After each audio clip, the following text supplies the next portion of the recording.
Hello friends, मी Vishakha. Global online मराठीमध्ये आपल्या सर्वांचं स्वागत आहे. आजच्या सेशनमध्ये आपल्याला स्वामी रामानंद तीर्थ मराठवाडा विद्यापीठ नांदेड यांच्या पेट एक्झामसाठी रिसर्च मेथॉडॉलॉजी म्हणजे संशोधन कार्यप्रणाली या विषयावरचे एमसीक्यूज बघायचे आहेत. एमसीक्यूज थ्रू आपल्या कन्सेप्ट क्लिअर करायचे आहेत, जे आपल्याला ही एक्झाम क्रॅक करण्यासाठी खूप हेल्पफुल ठरणार आहे. आजचं हे आपलं 8वं लेक्चर आहे. ऑलरेडी 7 लेक्चर्स कंप्लीट झालेले आहेत रिसर्च मेथॉडॉलॉजी टॉपिकवरचे.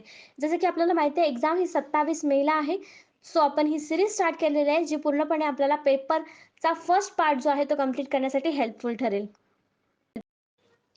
सेशन सुरू करण्यापूर्वी एक महत्त्वाची सूचना आणि संधी त्या स्टुडंट्ससाठी जे स्टुडंट्स या एक्झामला टार्गेट करत आहेत, ज्यांना ही एक्झाम क्लिअर करायची आहे, त्यांच्यासाठी स्पेशल कोर्स आम्ही घेऊन आलो आहोत. जो पेपर 1 रिसर्च मेथॉडॉलॉजी म्हणजे 50% सिलेबस ज्याच्यावरती आहे किंवा 50% मार्क्स ज्याच्यावर आहे, त्याच्यासाठी कंप्लीट कोर्स आम्ही घेऊन आलो आहोत.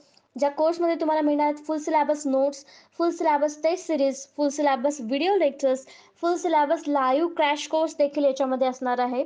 शिवाय 1000हून अधिक एमसीक्यू रिव्हिजन पीडीएफ असणार आहे, ज्याच्यामधून तुमचे सगळेच क्वेश्चन जे रिसर्च मेथॉडॉलॉजीवर आहेत ते कंप्लीट होणार आहेत. ओके. आणि हा कोर्स जॉईन करण्यासाठी फक्त दिलेल्या व्हॉट्सअप नंबरवरती मेसेज करायचा आहे. फीस फक्त ₹599 आहे. यामध्ये तुमचा संपूर्ण सिलेबस कंप्लीट होणार आहे आणि 100% तुम्हाला याच्यामध्ये गॅरंटी मिळेल की रिसर्च मेथॉडॉलॉजीचे संपूर्ण क्वेश्चन तुम्हाला येतील. ओके. लास्ट लेक्चरमध्ये आपण हेच टॉपिक घेतले होते युनिट 1 मधले. आजही आपण तेच टॉपिक घेणार आहोत. त्याच्यावरचे 10 एमसीक्यूज आणि 10 कन्सेप्ट त्यामागचे त्याचे एक्सप्लेनेशन आज आपण बघणार आहोत. बघूयाचा पहिला प्रश्न. An inductive theory is one that. प्रेरक सिद्धांत एक आहे की. काल आपण इंडक्टिव्ह आणि डिडक्टिव्ह रिझनिंगचे 2 मेथड्स किंवा पद्धती बघितल्या होत्या, 2 अप्रोचेस बघितले होते, ज्याच्यामध्ये आपल्याला माहिती आहे डिडक्टिव्हमध्ये आपण जनरलपासून मोर स्पेसिफिकपर्यंत जातो आणि इंडक्टिव्हमध्ये आपण स्पेसिफिकपासून जनरल थेरीजपर्यंत जातो. तर मग आपल्याला इथे ऑप्शन्सपैकी सांगायचं की इंडक्टिव्ह थेरी यापैकी कुठली आहे ऑप्शन्सपैकी. मग ऑप्शन्स दिलेले आहेत. Involves testing and explicitly defined hypothesis. स्पष्टपणे परिभाषित गृहीतकांचे परीक्षण करण्यास सामील आहे. Does not allow to for finding to feedback in to the stock of knowledge. ज्ञानाच्या साठ्यात निष्कर्षांना परत पोहोचण्याची परवानगी देत नाही. Uses quantitative methods whenever possible. जेव्हा शक्य असेल तेव्हा प्रेरणात्मक पद्धती वापरतात. D allows theory to emerge out of data. सिद्धांत डेटामधून बाहेर येण्यास अनुमती देते. स्पेसिफिकमधून जनरल. तर इथं आपला इंडक्टिव्ह थेरी मिळते आहे, म्हणजे आपल्याला ऑप्शन डी मध्ये इथे आपल्याला करेक्ट आन्सर मिळतं आहे की सिद्धांत डेटामधून बाहेर येण्यास अनुमती देते. म्हणजे डेटा जो आपण ओळखलेला आहे त्याच्यातून मोर स्पेसिफिक थेरी निर्माण होते. इंडक्टिव्ह थेरी इथे आपल्याला दिसते, म्हणून आपलं करेक्ट आन्सर इथे आहे D allows theory to emerge out of data.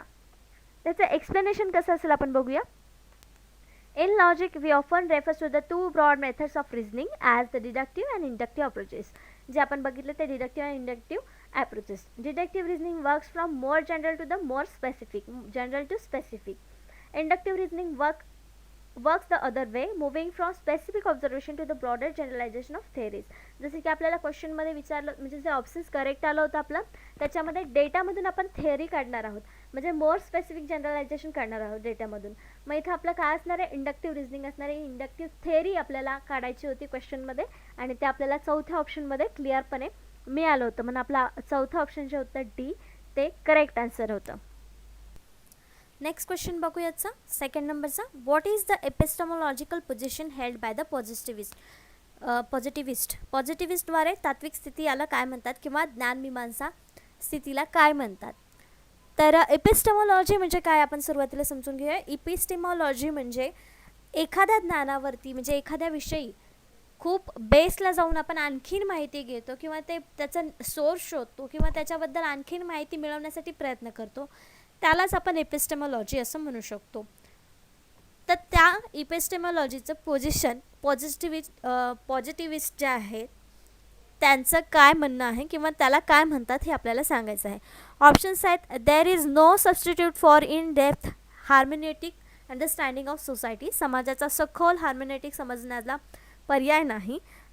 Scientific research should be based on value free empirical observation. वैज्ञानिक संशोधन मूल्यमुक्त अनुभवजन्य निरीक्षणावर आधारित असावे.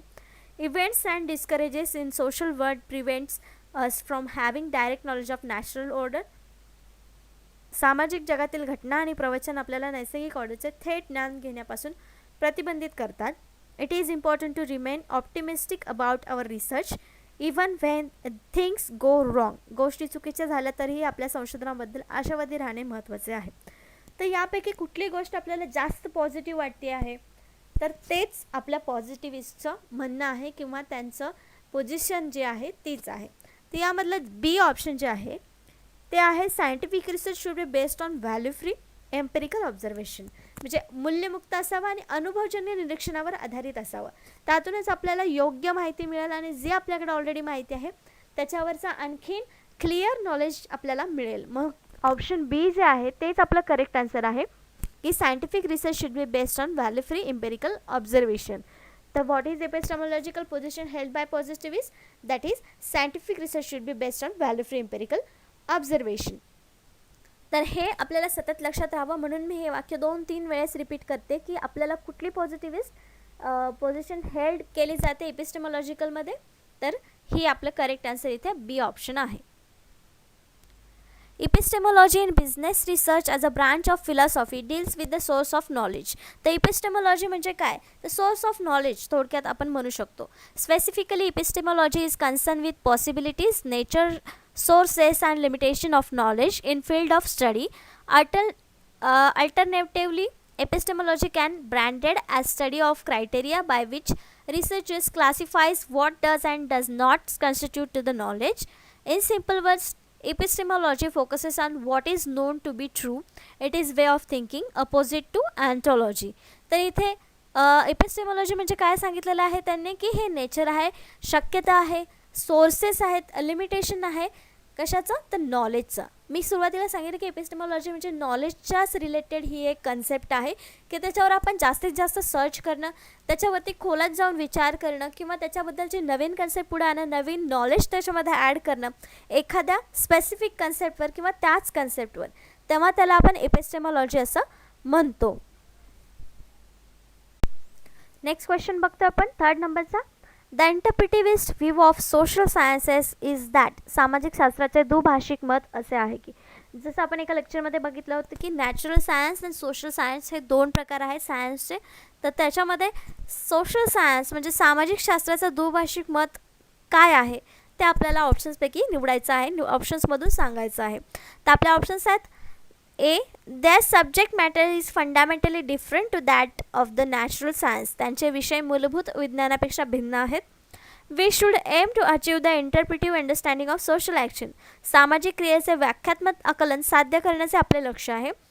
It is important to study the way people make sense of their everyday worlds. लोक आपल्या दैनंदिन जगाविषयी ज्या पद्धतीने अर्थ काढतात त्याचा अभ्यास करणे महत्त्वाचं आहे. तर यापैकी कुठला ऑप्शन आपल्याला, आणि चौथा आहे ऑल ऑफ द अबोव वरील सर्व. तर सामाजिक शास्त्रामधलं कुठली गोष्ट याच्यामध्ये आपल्याला सगळ्यात जास्त महत्त्वाची वाटते आहे? तर यामध्ये सगळ्याच गोष्टी ज्या आहेत त्या महत्त्वाच्या आहेत सामाजिक शास्त्रामध्ये. तर यामध्ये दुभाषिक मत आहे असं म्हटलं जातं किंवा ह्या ज्या गोष्टी आहेत तिन्ही गोष्टी या सोशल सायन्ससाठी आवश्यक आहेत. मग आपलं करेक्ट आन्सर इथलं कुठलं असणार आहे? D, all of the above वरील सर्व ज्या गोष्टी आहेत त्याच्यामध्ये दुभाषिक मत आहे सामाजिक शास्त्राविषयी. तर त्या क्वेश्चनचं आपण एक्सप्लेनेशन समजून घेऊया की डी का आलं किंवा त्याचे तिन्ही पॉईंट आपल्याला बरोबर का आहेत, दुभाषिक का आहेत. All of this answer reveals something about the interpretive view of social science. तर दुभाषिक मत जे आहे त्याच्याबद्दल काहीतरी ते सगळेच ऑप्शन्स आपल्याला सांगत आहेत. प्रत्येकजण प्रत्येक स्टेटमेंट त्याच्यातलं आपल्याला सोशल सायन्स म्हणजे सामाजिक शास्त्राच्या दुभाषिक मताबद्दल सांगत आहे. The approach is based on reaction of positivism insisting people are not objects. तर लोक जे आहेत सोशल सायन्समध्ये लोकांचा अभ्यास केला जातो, तर ते लोक जे आहेत ते वस्तू नाही आहेत किंवा त्यांचा वापर नॅचरल सायन्सच्या मेथोडॉलॉजी पद्धती वापरून केला जाऊ शकत नाही. त्यांच्यासाठी ते वेगळीच पद्धती वापरली जाते सोशल सायन्समध्ये त्यांचा अभ्यास करण्यासाठी. Most social phenomena are produce through human interaction. म्हणजे नवीन वस्तू किंवा नॉलेज जे आहे सोशल सायन्समधलं ते त्यांच्याशी इंटरॅक्शन करून किंवा त्यांच्याशी बोलून मगच काढलं जातं. तर हे आपल्याला या क्वेश्चनमध्ये किंवा या ऑप्शन्समध्ये दिसतं आहे की हे तिन्ही जे ऑप्शन्स आहेत ते करेक्ट आहेत. त्याच्यामध्ये दोन्हीमध्ये दुभाषिक मत आपल्याला दिसतं आहे, म्हणून करेक्ट ऑप्शन आपल्याला होतं D, all of the above. Next question आहे 4th नंबरचा. The qualitative research strategy places of value on, गुणात्मक संशोधन धोरण यावर मूल्य ठेवते, म्हणजे यावरून मूल्य त्याचं निर्धारण करते क्वालिटेटिव्ह रिसर्चचं. कशावरून? आपले ऑप्शन्स आहेत using numbers, measurements and statistical techniques, संख्या मोजमाप आणि संख्याशास्त्रीय तंत्रे वापरणे.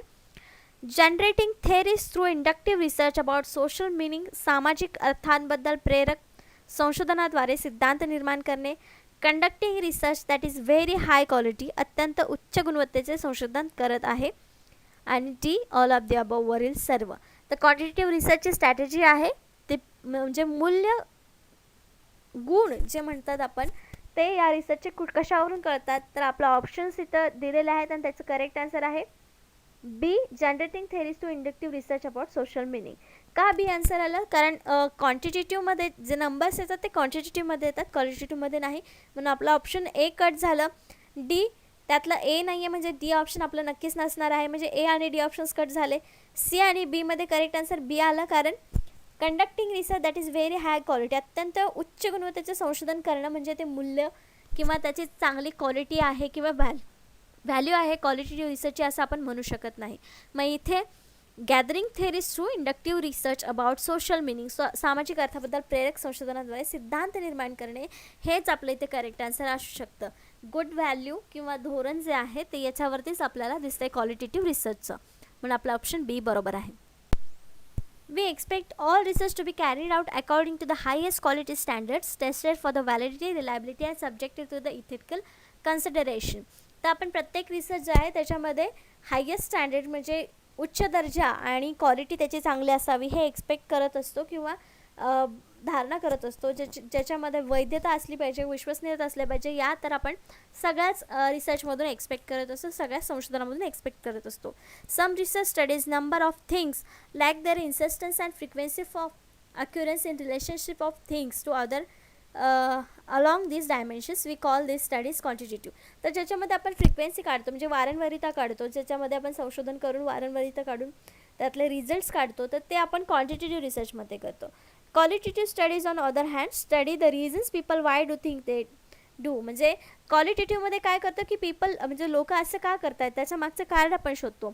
How they feel about that, त्याच्याबद्दल ते लोक काय फील करतात. Their general likes and dislikes, त्यांच्या आवडी नावडी काय आहेत हे आपण याचा अभ्यास आपण क्वांटिटेटिव्हमध्ये संख्या येतात आणि क्वालिटेटिव्हमध्ये या प्रकारचे प्रश्न येतात.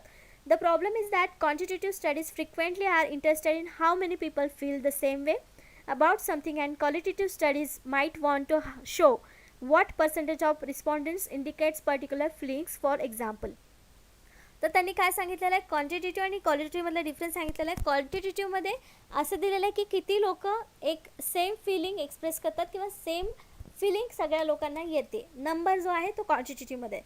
तर क्वालिटेटिव्हमध्ये काय येणार आहेत की सेम फिलिंग किती % लोक करत आहेत.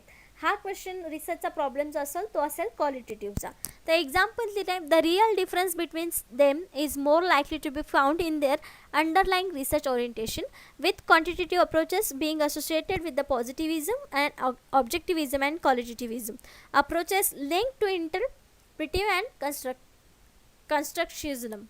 तर आपल्याला असं दिलेलं आहे. तर एक्झाम्पल त्यांनी जे दिलं होतं की क्वांटिटेटिव्ह काय आहे, एकच उदाहरण दिलं होतं की सेम फिलिंग असणारे किती लोक आहेत, हे येणार क्वांटिटेटिव्हचा विषय.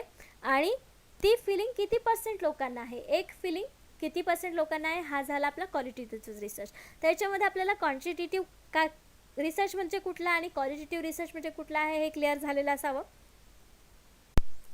नेक्स्ट क्वेश्चन आहे 5th नंबरचा, which of the following is an example of value free research.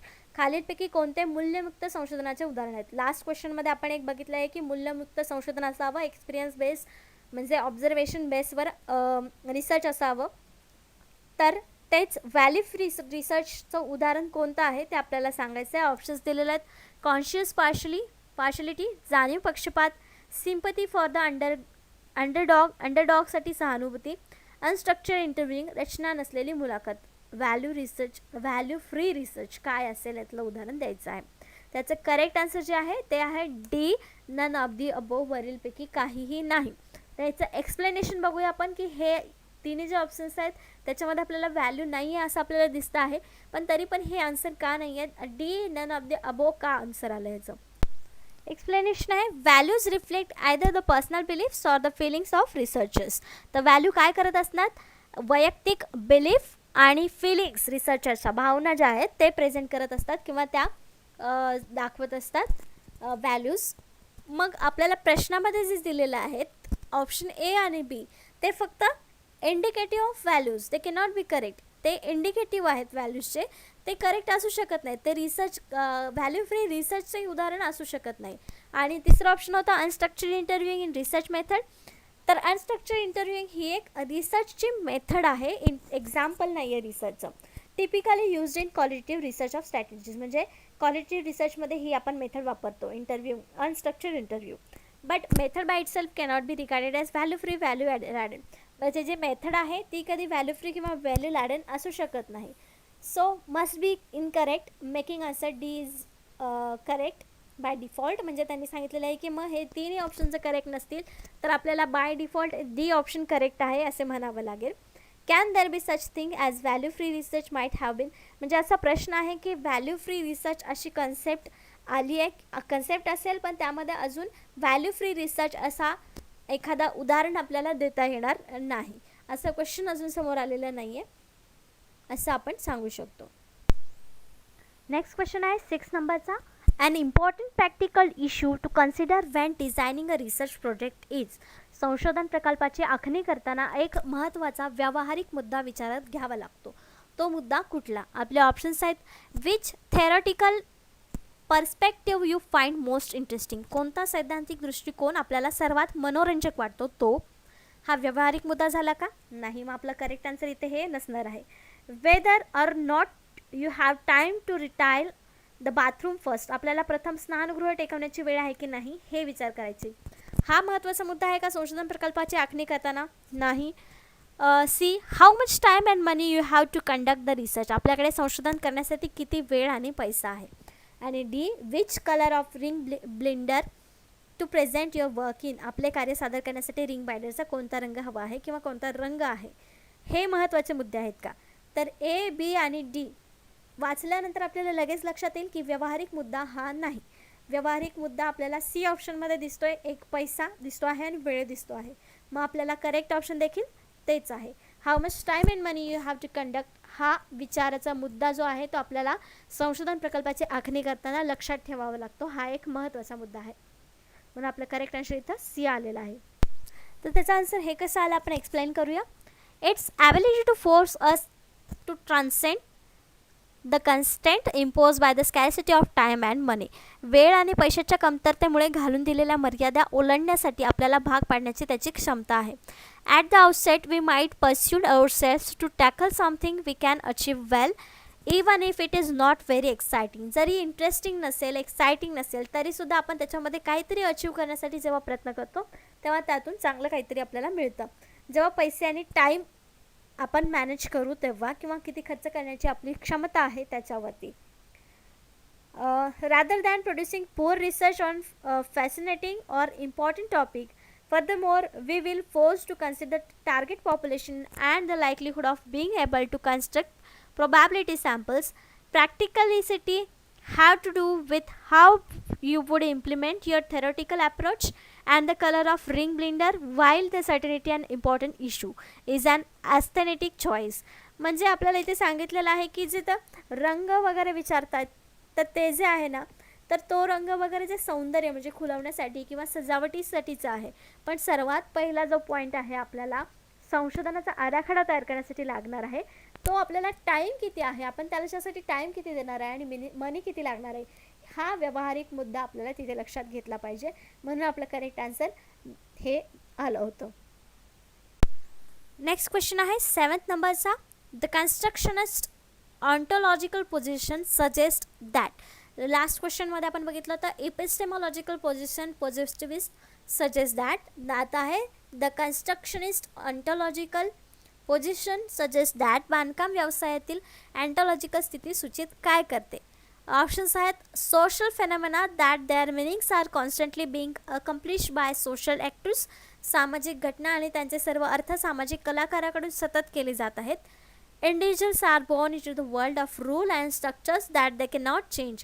व्यक्ती आणि नियम संरचना जगात जन्माला येतात ज्या त्यांना बदलू शकत नाहीत. Building and construction work present an ideal opportunity to exercise the sociological imagination. इमारत बांधकाम कार्य समाजशास्त्रीय कल्पनाशक्तीचा उपयोग करण्याची एक उत्तम संधी आहे. Social facts and objects have an external reality independently of the people who perceive them. सामाजिक तथ्य आणि वस्तूंचे बाह्य वास्तव आहे जे स्वतंत्रपणे समजतात अशा लोकांचे असते. तर नेमकं बांधकाम व्यवसायातील अँटॉलॉजिकल स्थिती सूचित काय करतं? तर आपल्या इथे करेक्ट आन्सर आहे A. Social phenomena and their meanings are constantly being accomplished by the social actors. सामाजिक घटना आणि त्यांचे अर्थ सामाजिक कलाकाराकडून सतत केले जात असतात हे आपल्याला इथे सूचित करते. तर ऑन्टॉलॉजी म्हणजे काय? The science of or study of being and it deals with the nature of reality. तर म्हणजे असणं, फॅक्ट जे आहे, रियालिटी जे आहे, त्याचं जे विज्ञान आहे त्याला आपण ऑन्टॉलॉजी असं म्हणू शकतो. म्हणजे नेचरची जी रियालिटी आहे त्याला ऑन्टॉलॉजी असं म्हणतो. Ontology is a system of beliefs that reflects and interpretation by the individuals about the what constitutes a fact. म्हणजे जे काय फॅक्ट आहे त्याच्याबद्दलचे जो विश्वास आहे, त्याच्याबद्दलचे जे नॉलेज आहे, त्या सर्वाला आपण ऑन्टॉलॉजी असं म्हणू शकतो किंवा ऑन्टॉलॉजी असं म्हणतात. The two main ontological positions in the social sciences are objectivism and constructivism. तर मेन दोन पोझिशन्स आहेत ऑन्टॉलॉजीमध्ये, ते आहेत ऑब्जेक्टिव्हिझम आणि constructivism. Whereas the first consider social phenomena to exist independent of people somehow. The second position consider them as a product of social interaction in the constant state of revision.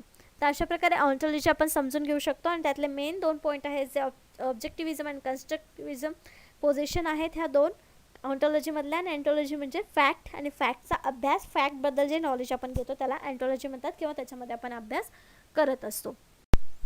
Next question आहे 8 नंबरचा. Which of the following is an ontological question.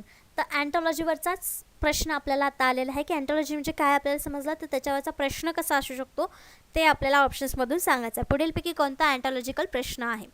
Options आहेत should I use questionnaire or interviews in my project. मी माझ्या प्रकल्पात प्रश्नावली किंवा मुलाखती वापरू. What can be consider acceptable forms of knowledge. ज्ञानाचे स्वीकार्य प्रकार मानले जाऊ शकतात कोणते? How long is it since I last visited the dentist. मी दंतचिकित्सास अंतिम वेळी भेट दिली तेव्हापासून किती काळ आहे? Do social entities have an objective reality external to the social actors. सामाजिक कलाकारांना वस्तुनिष्ठ वास्तविकता असते आणि सामाजिक कलाकारांना ते बाह्य असतात. तर हे आपले ऑप्शन्स आहेत, क्वेश्चनमध्येच आपले ऑप्शन्स आहेत. आणि तर आपल्याला याचं करेक्ट ऑप्शन सांगायचं आहे. करेक्ट आन्सर याचं आहे ते आहे डी. कारण त्याच्यामध्ये आपल्याला आपण बघितलं की ऑन्टॉलॉजी म्हणजे काय, फॅक्ट, आणि फॅक्टवरती रियालिटीवरती आपल्याला प्रश्न विचारलेले असतात. मग याच्यावरती आपल्याला काय विचारलेलं आहे? Reality. Do social entities have an objective reality external to social actors. याच्यामध्ये या प्रश्नामध्ये आपल्याला मिळतं आहे काहीतरी रियालिटी जी आहे त्याच्यावरती प्रश्न विचारलेला आहे किंवा त्यातून जे आन्सर मिळणार आहे ते रियालिटी असणार आहे. म्हणून इथे हा जो क्वेश्चन आहे तो आहे अँटॉलॉजिकल क्वेश्चन. त्याचं एक्सप्लेनेशन कसं देऊ शकतो आपण? Ontology. The first branch is ontology or the study of being. Being म्हणजे असणं, कशाचा? असण्याचा अभ्यास म्हणजे अँटॉलॉजी असं आपण थोडक्यात म्हणू शकतो. Which is concern with what actually exist in the world about which human can acquire knowledge. म्हणजे जगामध्ये काय आहे याच्याबद्दल अभ्यास करणं, त्याच्याबद्दल नॉलेज घेणं म्हणजे ontology. Ontology help researchers recognize how certain they can be about nature and existence of the object they are researching. ज्या गोष्टीबद्दल ते रिसर्च करतात त्या गोष्टी कशा अस्तित्वात आल्या किंवा त्याचं अस्तित्व काय आहे याबद्दलचं जे नॉलेज असतं ते अँटॉलॉजीमध्ये आपल्याला मिळतं.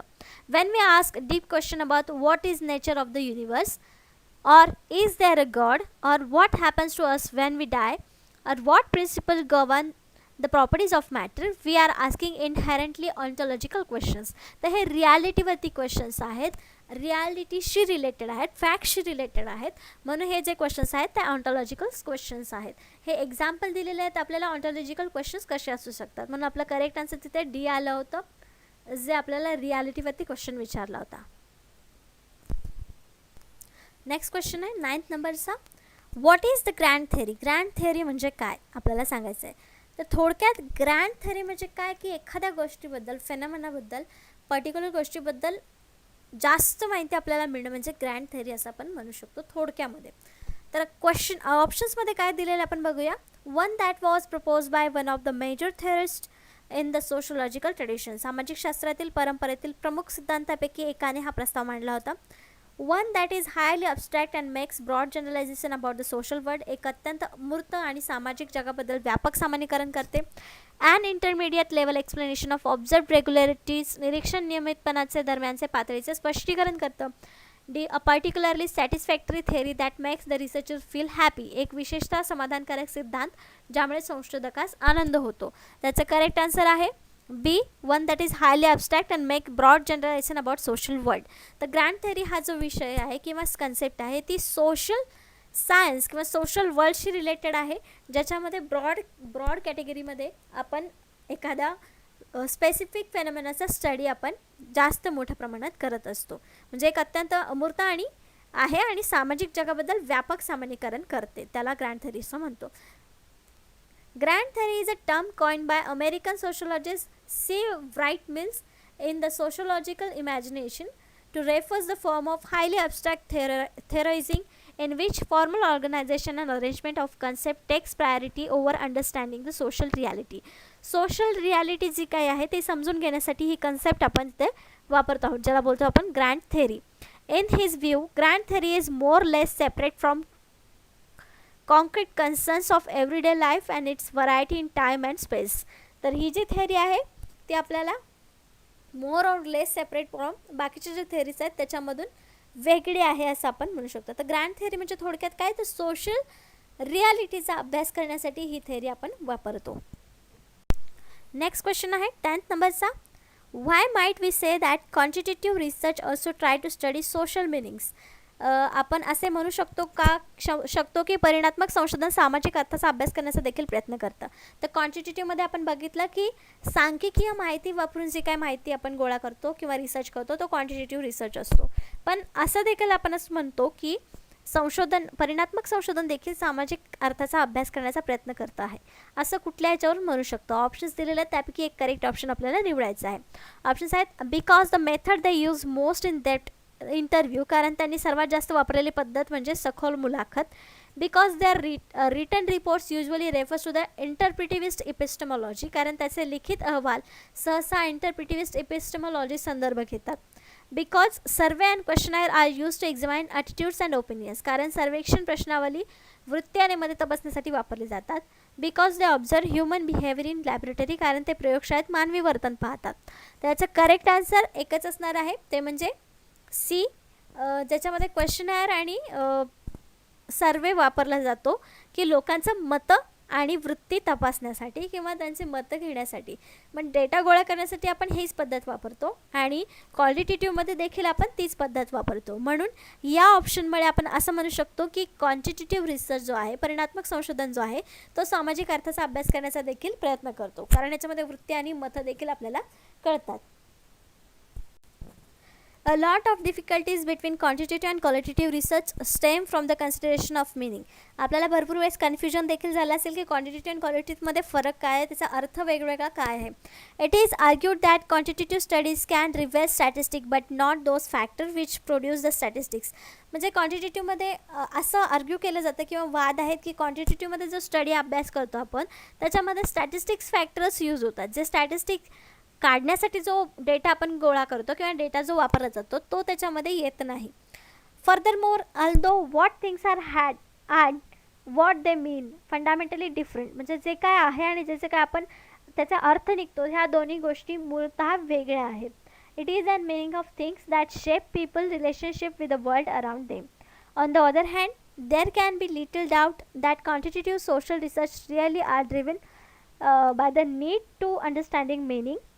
So the argument is really between efficiency of method they such use to uncover it. Questionnaires really do try find out the people attitude and opinions, even if the results are shows as number of people with a particular attitude rather than the reasons for the holding attitude. त्याच्यामध्ये आपल्याला काय सांगितलेलं माहिती आहे की questionnaire जे आपण use करतो आहोत त्याच्यामुळे खरंच क्वांटिटेटिव्ह रिसर्च जो आहे तो क्वालिटेटिव्ह रिसर्चची क्वालिटी घेऊ शकतो किंवा त्याच्यामध्ये ते एक्सप्लेन करण्याची ताकद त्या पद्धतीमुळे आहे किंवा क्वेश्चनायरमुळे आहे. तर अशा प्रकारे आजचे आपले 10 प्रॅक्टिस क्वेश्चन्स आणि 10 कन्सेप्ट ज्या आहेत त्या आपल्याला इथे झालेल्या आहेत. नेक्स्ट लेक्चरमध्ये आपण नेक्स्ट युनिटवरच्या नेक्स्ट कन्सेप्ट आणि नेक्स्ट प्रश्न बघणार आहोत. आजच्या सेशनसाठी थँक्यू.